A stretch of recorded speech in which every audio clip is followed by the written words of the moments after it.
Luis Martínez had never recovered from the death of his only daughter, Camila. She was 10 years old when tragedy struck, and from the moment he laid her to rest, his world had never been the same. The days passed in a blur, but it was the nights that tormented him the most. 7 months after burying her, the dreams began. At first, they were vague, just glimpses of her face, her voice whispering in the wind. But soon, they became more vivid, more terrifying. Every night, he saw Camila crying, reaching for him, begging him to take her out of her grave. "Papa, please, I'm still here. Don't leave me," she sobbed. Luis would wake up in a cold sweat, his hands shaking, his heart pounding in his chest. He told himself it was grief playing tricks on his mind, but the dreams never stopped. In fact, they grew worse. During the day, he began to hear faint whispers, almost like his daughter's voice, calling him from somewhere unseen. Objects in his house seemed to move on their own. At night, he swore he heard soft knocks on his bedroom door, but when he opened it, there was nothing there. The eerie occurrences, combined with the relentless dreams, left him broken, sleep-deprived, and unable to focus on anything else. His family begged him to move on, to seek professional help, but he couldn't shake the feeling that something was wrong. He started researching cases of people who had been wrongly declared dead, buried alive, their cries for help unheard until it was too late. The thought made his stomach turn. What if Camila had never been dead to begin with? Then one night, the dream changed. Camila wasn't just crying this time. She was screaming, "Papa, it's dark. I can't breathe. Please help me." The sheer terror in her voice jolted him awake, and that was the moment he knew. He couldn't ignore it anymore. He had to see for himself. That night, under the cover of darkness, Luis grabbed a shovel and drove to the cemetery. His hands trembled as he stepped out of the car. The cemetery was silent, the cold air thick with moisture. The only sound was the soft crunch of his footsteps on the gravel path. As he approached Camila's grave, doubt flickered in his mind. Was he really about to do this? What if he was wrong? But the memory of her desperate cries pushed him forward. He took a deep breath and plunged the shovel into the earth. The soil was heavy, damp from the recent rain. Every movement felt like a betrayal, but he kept digging, his muscles straining as he worked. Minutes turned into hours. His breaths grew ragged, sweat mixed with dirt clung to his skin, but he didn't stop.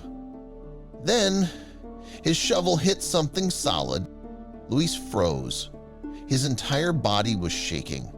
He reached down, brushing away the remaining dirt until the wooden coffin was fully exposed.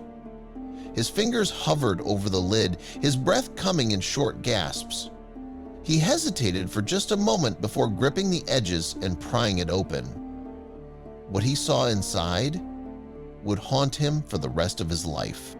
Camila was still there, but something was horribly wrong. Her small body wasn't lying peacefully as he had last seen it. It was twisted, contorted, her hands pressed against the inside of the coffin lid. Her fingernails were broken, some missing entirely, and the wood above her head was scratched and splintered. She had tried to claw her way out. Luis's stomach twisted violently. His vision blurred as realization crashed over him.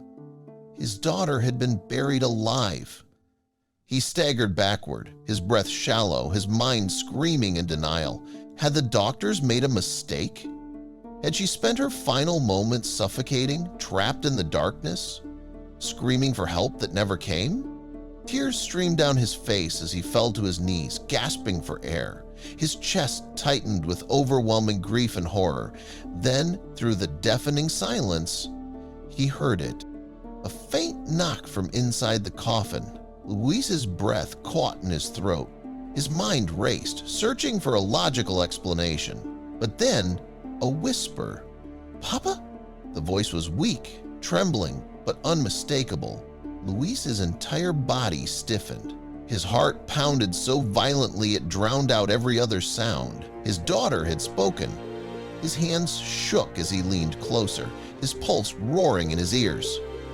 "Camila?" he choked out, his voice barely a whisper. The silence stretched for what felt like an eternity.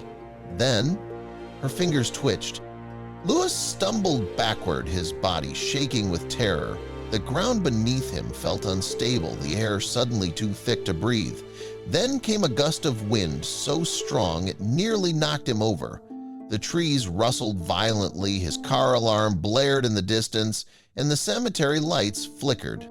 And then, Camila's eyes opened, but the voice that came from her lips was not hers. "You shouldn't have opened it, Papa." The words were barely a whisper, but they sliced through him like a blade. The wind roared louder, the graveyard trembled, and an unbearable pressure filled the air.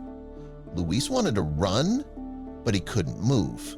His body was frozen in place, his mind caught between disbelief and terror. The next morning, the cemetery workers found Luis unconscious beside the open grave.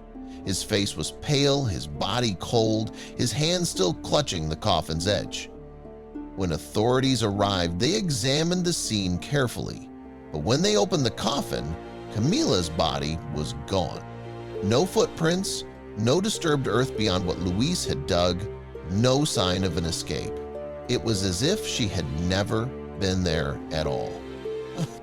To this day, no one knows what really happened that night.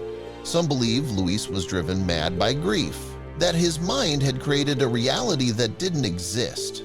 Others believe something far more terrifying, that Camila had never been meant to be found, that she had called to him for a reason, that she had never been alone in that grave. What do you think happened? Was it the hallucination of a broken man, a tragic medical mistake, or something else entirely?